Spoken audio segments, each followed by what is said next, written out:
요한복음 1장 1절부터 14절까지 하나님의 말씀을 한 목소리로 합독해서 읽겠습니다. 태초에 말씀이 계시니라. 이 말씀이 하나님과 함께 계셨으니 이 말씀은 곧 하나님이시니라. 그가 태초에 하나님과 함께 계셨고 만물이 그로 말미암아 지은 바 되었으니 지은 것이 하나도 그가 없이는 된 것이 없느니라. 그 안에 생명이 있었으니 이 생명은 사람들의 빛이라. 빛이 어둠에 빛이 되어 어둠이 깨닫지 못하더라. 하나님께로부터 보내심을 받은 사람이 있으니 그의 이름은 요한이라. 그가 증언하여 왔으되 곧 빛에 대하여 증언하고 모든 사람이 자기로 말미암아 믿게 하려 함이라. 그는 이 빛이 아니요 이 빛에 대하여 증언하러 온 자라. 참빛 곧 세상에 와서 각 사람에게 비치는 빛이 있었나니 그가 세상에 계셨으며 세상은 그로 말미암아 지은 바 되었으되 세상이 그를 알지 못하였고 자기 땅에 오매 자기 백성이 영접하지 아니하였으나 영접하는 자 곧 그 이름을 믿는 자들에게는 하나님의 자녀가 되는 권세를 주셨으니 이는 혈통으로나 육정으로나 사람의 뜻으로 나지 아니하고 오직 하나님께로부터 난 자들이니라.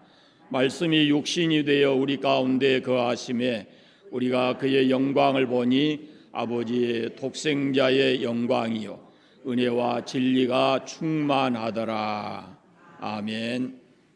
십계명을 펴겠습니다.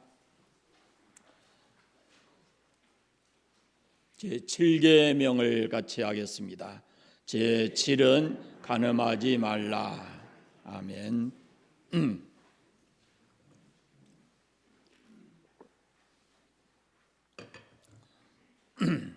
3월 9일은 우리나라 제20대 대통령 선거일입니다. 일찍이 각 당마다 후보가 결정이 되고 요즘에 이제 한 달밖에 남지 않은 선거일 때문에 TV 토론도 하고 여기저기 다니기도 하고 합니다.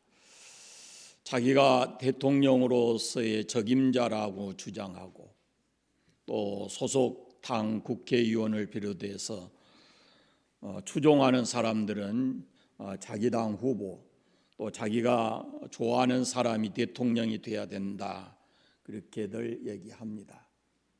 한번 토론회를 했죠. 객관적인 입장에서 보면은 참 안타깝기도 합니다. 이 사람인지 누구에게 내 소중한 한 표를 줘야 되는지 참 결정이 쉽지 않다라는 생각을 합니다. 지금 세계 곳곳에서 이 지도자 때문에 고통당하는 국민들이 참 많습니다. 미군이 철수하고 텔레반에게 넘어간 그 아프가니스탄은 엄마들이 아이들과 살기 위해서 이 뱃속에 있는 장기를 팔고 또 길에서 구걸을 하고 이제는 그것도 쉽지 않으니까 더 이상 팔 수 있는 장기도 없고 하니까 아이들을 이제는 내다가 판다고 합니다. 10살도 채 되지 않는 아이들을 이렇게 팔기도 합니다.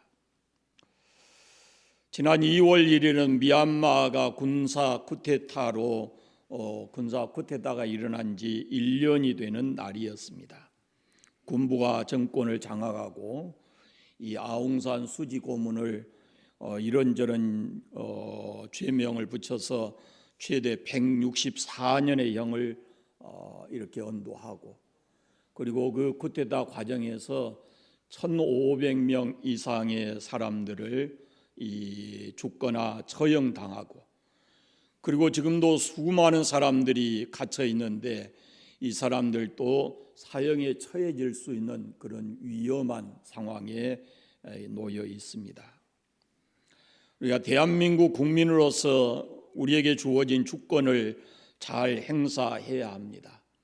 물론 온전하지는 우리가 기대하는 것만큼은 아닐지 모르지만, 그러나 대통령 후보를 우리가 이미 결정되어 있기 때문에 가장 그래도 자격이 어떤 사람이 더 조금은 나은가라는 걸 분별하고 우리에게 주어진 주권을 잘 행사해야 할 것입니다. 제가 이런 말씀을 드리는 것은 신앙적 의미에서 구원자, 우리가 영적인 의미에서 우리의 구원자, 이것은 대단히 중요한데, 우리가 예수님을 구원자로 믿는데 과연 이 예수님은 우리의 구원자로서의 자격이 온전한가라는 것을 묻고 싶은 겁니다. 우리가 100년 안팎의 삶을 사는 이 나라도 누가 주권을 잡느냐에 따라서 우리의 행과 불행이 결정되는데, 우리가 영적인 면에서 영원히 살아야 하는데, 예수님은 과연 우리에게 그런 구원자, 영원한 생명을 주실 수 있는 구원자로서의 자격이 있는가라는 것입니다. 한 번쯤은 깊이 우리가 생각해 보아야 될 그런 문제인 것이죠.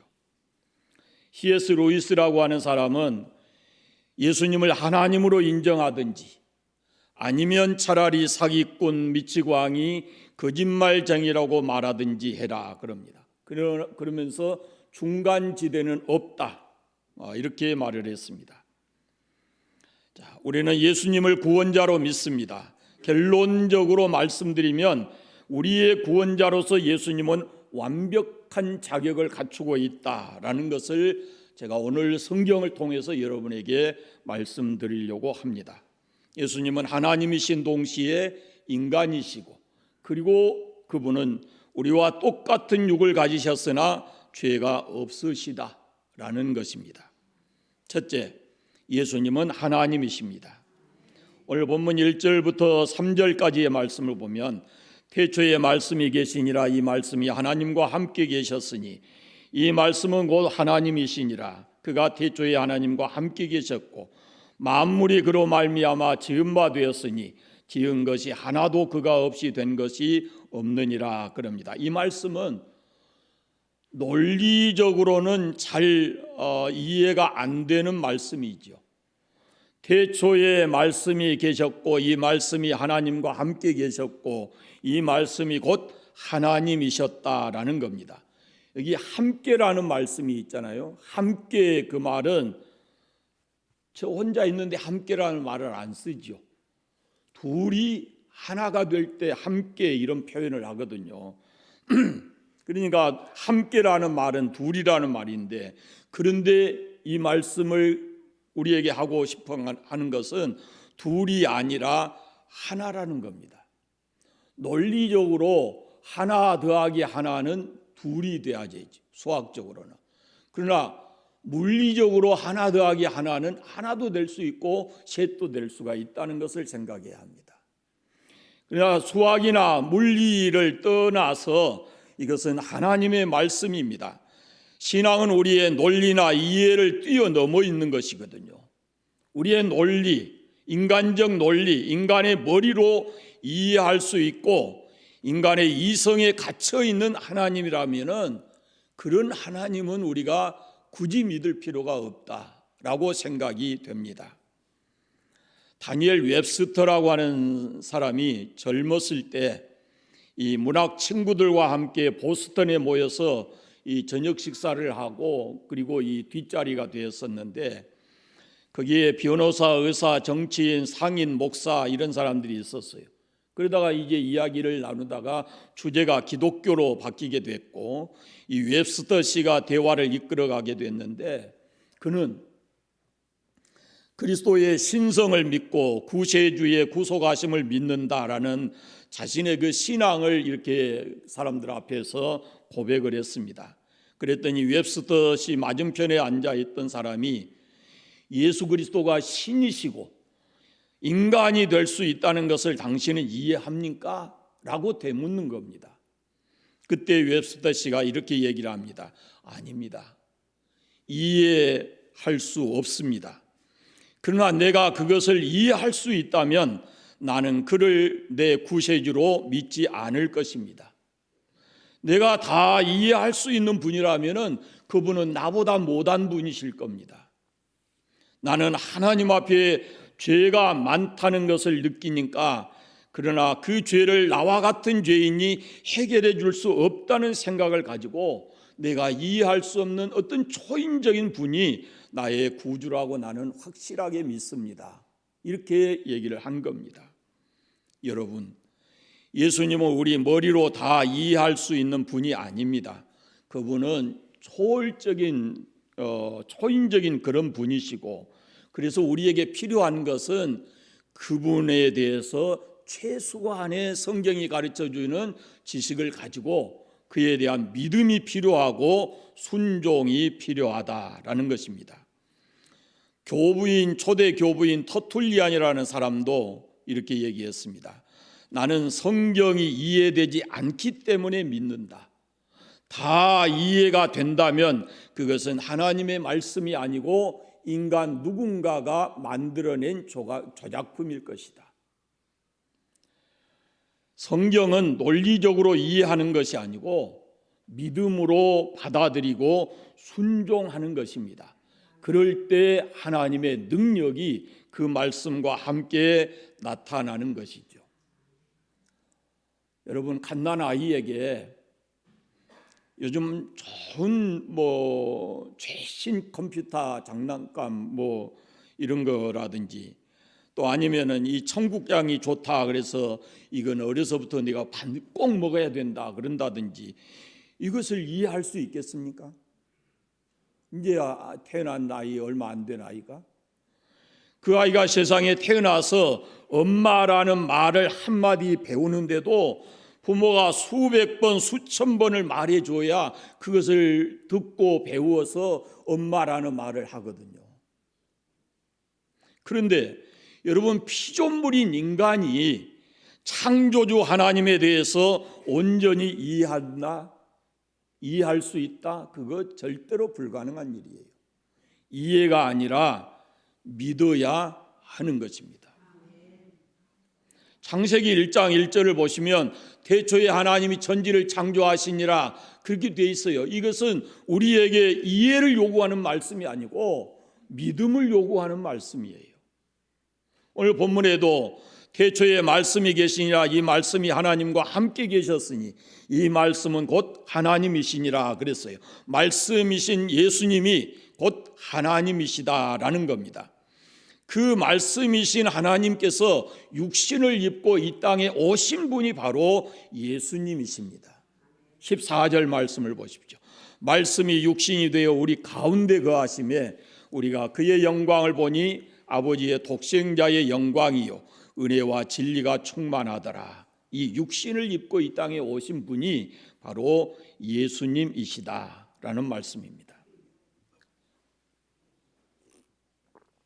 요한복음 14장에 가서 보면요, 주님 제자 빌립이 예수님께 아버지를 우리에게 보여주십시오 그래요. 그러니까 예수님께서 답을 하시기를 나를 본 자는 아버지를 보았거늘 그렇게 말씀하시죠. 그리고 요한복음 10장 30절에 보면은 나와 아버지는 하나이니라 이렇게 말씀하셔요. 우리의 첫째, 우리의 구원자로서의 예수님의 절대 조건이 뭐냐면 예수님은 하나님이십니다. 두 번째, 예수님은 참 사람이십니다. 14절 말씀 우리가 읽었습니다. 말씀이 육신이 되어 우리 가운데 거하심에 우리가 그의 영광을 보니 아버지의 독생자의 영광이요 은혜와 진리가 충만하더라 그랬습니다. 육신을 입고 이 땅에 오신 예수 그리스도, 하나님께서 육신을 입고 이 땅에 오신 그분 바로 예수님이십니다. 사람들이 흔히 이런 말을 합니다. 하나님은 사랑이시라면서 왜 그 지옥을 만들어서 사람들을 그리 보낸다냐고, 왜 천국을 사랑이신 하나님께서 조금 부족해도 다 천국을 보내면 될 거 아니냐고. 왜 지옥을 만들어 가지고 사람들을 지옥 보내냐고 그렇게 얘기하는 사람들이 있어요. 그러니까 이 사람들이 성경에 대해서 오해하고 하나님께 대하여 잘못 알고 있는 부분들이 있지요. 그것은 하나님은 사랑의 하나님이실 뿐만 아니고 공의의 하나님이십니다. 제가 언젠가도 한번 말씀드렸지만 이 아버지가 판사인데 아들이 죄를 지었단 말이죠. 그래서 그 앞에 와서 아버지 앞에서 재판을 받아요. 그러면 아버지가 판사라고 그래서 그 아들 죄에 분명한 죄가 있는데 그 아들을 죄 없다 할 수 있느냐 그 말이죠. 그때는 아버지로서 판사인 아버지로서의 아버지로서의 역할을 떼고 판사로서 그 아들을 죄를 묻는 것입니다. 그리고 일단 아들을 향해서 형벌을 내리고 그 다음에 내려와서야 정당한 판결을 한 후에 그 다음에 내려왔을 때 그 자리에서 내려왔을 때는 이제 이 아이의 아버지로 내려오는 거거든요. 그럴 때는 이제 판사의 직을 내려놓고 아버지로서의 역할을 그 아들의 죄값을 대신 받든지 어떤 역할을 하든지 할 것이다 그런 말씀이죠. 바로 성경이 이것을 우리에게 말합니다. 로마서에 보면은 모든 사람이 죄를 범하였음에 하나님의 영광에 이르지 못하더니 그랬습니다. 그 모든 사람 속에는 모든 시대를 초월해서 어디에 살든지 그 성별이 누구든지 다 포함되어 있습니다. 저도 포함되고 여러분도 그 속에 다 있어요. 우리가 이 말씀을 부정할 수 있습니까? 모든 사람이 다 죄인이라는 성경의 말씀을 나는 죄인이 아닙니다 라고 말할 수 있는 사람이 있느냐라는 것이죠. 모든 사람이 죄인입니다.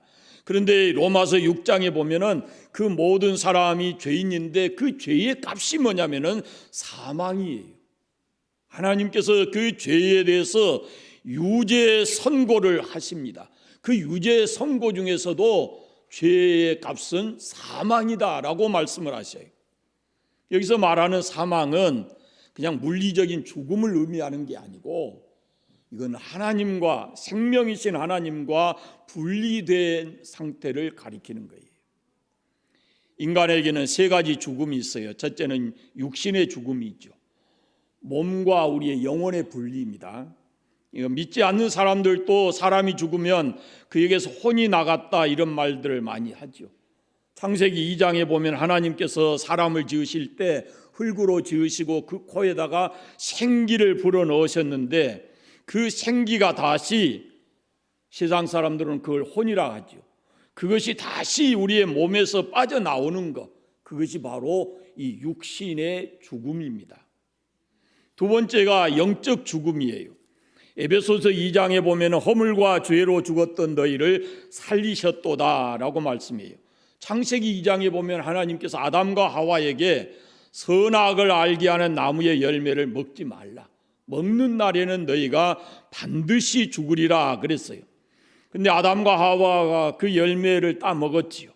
그로부터 인간은 영혼의 영적 죽음을 경험하게 된 겁니다. 생명이신 하나님과 분리되어 버린 거예요. 그래서 죄인으로 세상을 살다가 그 죄의 문제를 해결하지 못하면 영원한 멸망을 당하게 되는 것이죠. 세 번째가 영원한 죽음인데 요한계시록 21장에 보면 둘째 사망이라는 말씀이 있습니다. 예수님을 믿지 않는 사람들이 간 영원한 지옥을 가리키는 말인데 한번 거기 들어가면은 다시는 빠져나올 수 없는 영원한 죽음, 그것을 가리키는 말입니다.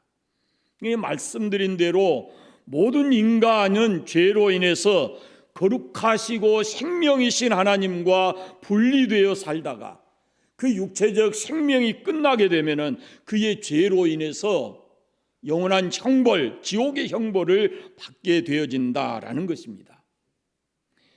하나님께서는 공의로우신 분이기 때문에 있는 죄를 없다고 간과하지 않는다라고 성경은 말씀해요. 그래서 모든 인간에게는 죄의 값으로 사망이 선고되어 있습니다. 그런데 하나님께서는 또 하나님이시기 때문에 그 죄를 해결할 수 있는 길을 열어놓고 그리고 죄를 물어야 된다라고 하나님이 생각하신 거죠. 그래서 모든 사람이 죄 때문에 영원히 멸망받는 것을 원치 않으셨어요. 그래서 그 해결 방법으로 육신을 입고, 자신이 육신을 입고 이 땅에 오셔서 우리가 받아야 될 죄의 형벌을 대신 받으신 것입니다. 육신을 입고 이 땅에 오신 하나님, 그분이 바로 예수님이십니다.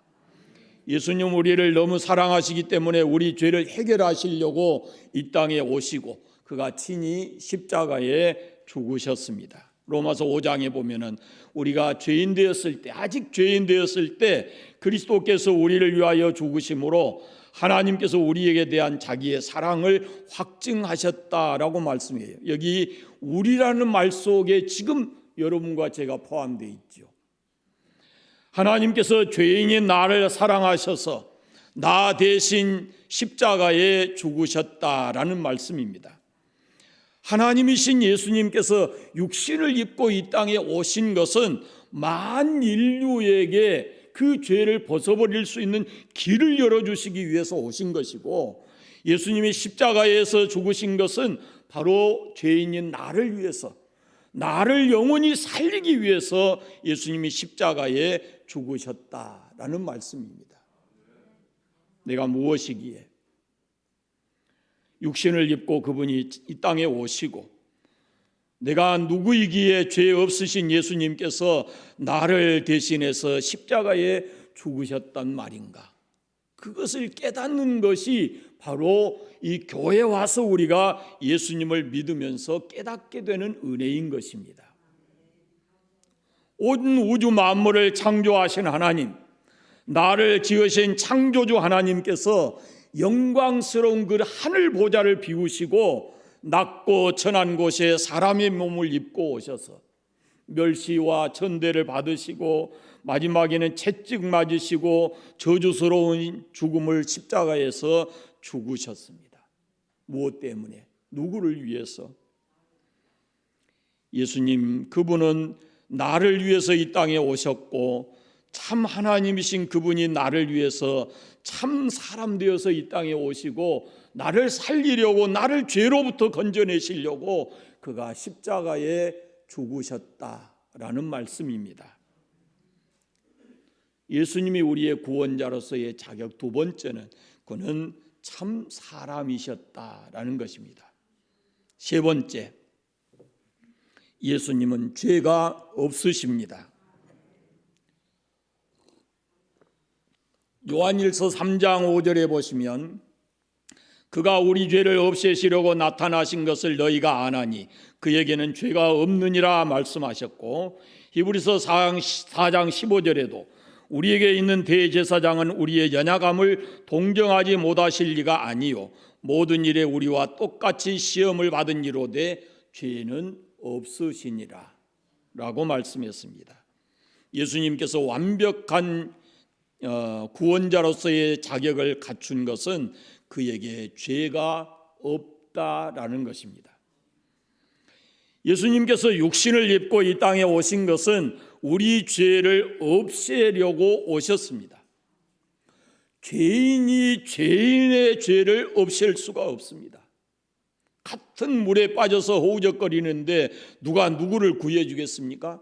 밖에 있는 누군가가 그 구조선을 보내든지 줄을 보내서 건져주어야 하는 것이죠. 죄인이 죄인의 구주가 될 수 없습니다. 이 땅에 말씀드린 대로 이 땅의 모든 사람들이 다 죄인이에요. 물론 이 땅에 역사적으로 지금도 살아있는 사람들 중에 훌륭한 사람이 참 많습니다. 우리가 그들의 가르침이나 그들의 삶은 배울 필요가 있어요. 오래 기억해야 될 사람도 있어요. 그러나 죄인들의 구주가 될 수는 없습니다. 그들 역시도 죄인이었기 때문입니다. 그래서 거룩하신 하나님, 죄 없으신 예수님께서 우리를 이 죄에서 건져주시려고 육신을 입고 이 땅에 오셨는데 그분은 죄가 없으시기 때문에 우리의 구원자로서 부족함이 없으신 분입니다. 옛날 이스라엘 사람들은 자기 죄를 없애려고 흠 없는 어린 양에다 안수해서 내 죄를 이 양에게 뒤집어 씌워 가지고 양을 잡아서 하나님께 드렸습니다. 그러나 짐승이 사람의 죄를 대신할 수가 없습니다. 그것은 하나의 모형이었을 뿐입니다.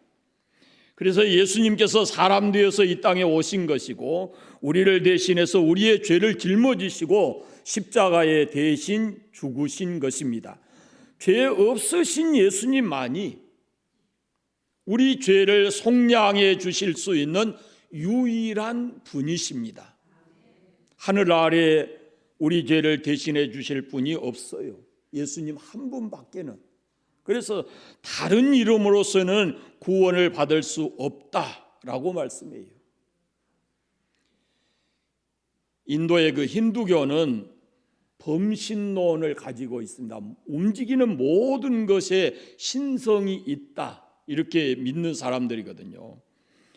그런데 이 힌두교도들에게 복음을 전하는 선교사가 있었는데 하루는 이 사람들을 모아놓고 이렇게 얘기합니다. 하나님이신 분이 바로 당신들을 위해서 이 세상에 오셨습니다. 그분이 바로 예수님이시고 그분은 당신들을 위해서 당신들의 죄의 문제를 해결하기 위해서 십자가에 못 박혀 돌아가셨습니다 라고 얘기를 했어요. 그 선교사의 얘기를 듣고 있던 똑똑한 청년 하나가 나는 그런 예수님은 안 믿습니다. 하나님은 절대 능력자이시기 때문에 아무리 우리가 죄를 짓다 해도 하나님께서 너 죄 짓지 말고 오라 그러면 될 것인데 왜 하나님이 굳이 구질구질하게 인간의 몸을 입고 이 땅에 오셔서 그런 고통을 당하고 죽습니까? 나는 그런 예수는 안 믿습니다. 그러고 뛰쳐나갔습니다. 청년이 집으로 가는데 저쪽에서 농부가 밭을 갈고 있어요. 그 옆을 지나가고 있는데 밭 이쪽에서 개미들이 막 이 먹이를 물어 날르고 물어오고 물어가고 그럽니다. 조금 있으면은 농부에 의해서 그 밭이 다 갈아엎어질 거거든요. 그것을 보고 이 청년이 개미들이 안타까운 거예요. 그 개미들도 움직이는 모든 것에 신성이 있다고 믿으니까 그 개미들을 살려야 되겠는데 어떻게 할 방법이 없어요. 그래서 소리를 치는 겁니다. 그러나 아무리 소리쳐도 개미들은 전과 동일하게 먹이를 물어오고 나르고 구멍을 들어갔다 나왔다 줄줄이 줄을 지어서 그런 모습을 하고 있는 거예요. 그때 문득 청년의 마음에 이런 생각이 들었습니다. 내가 이 개미떼들을 살려주고 복을 받아야지. 그래서 개미떼를 향해서 소리칩니다. 빨리 피해라. 곧 있으면 저 농부가 다 갈아엎으면 너희들 살아날 수가 없다. 그러면서 아무리 소리를 치고 발을 동동 굴러도 개미는 전혀 반응이 없습니다. 여전히 먹이를 물고 오고 갑니다. 다급해진 청년이 이런 생각이 들었어요. 내가 개미가 될 수 있다면, 그런 생각을 한 거예요. 그러면 내가 이 사실을 그들에게 알려줄 텐데, 그런 생각이 들었습니다. 그 순간 이 청년에게 이 선교사의 말이 스쳐 지나간 겁니다. 나는 사람이기 때문에 개미가 될 수 없고 내가 아무리 소리 질러도 개미는 인간의 언어를 알아들을 수 없는 것이구나. 마찬가지로 하나님께서는 우리 아무리 인간을 향해서 이렇게 저렇게 말을 해도 인간이 하나님의 언어를 알아들을 수가 없겠구나. 그런데 창조주 전능하신 하나님이시기 때문에 그분이 나는 개미가 못 돼도 그분은 전능하시고 창조주이시기 때문에 인간의 몸을 입고 이 땅에 오실 수 있었던 것이구나. 그러면서 그가 무서운 죄로부터 우리를 구해 주시려고 십자가에 죽으신 의미, 그것을 그때야 깨닫게 됐습니다.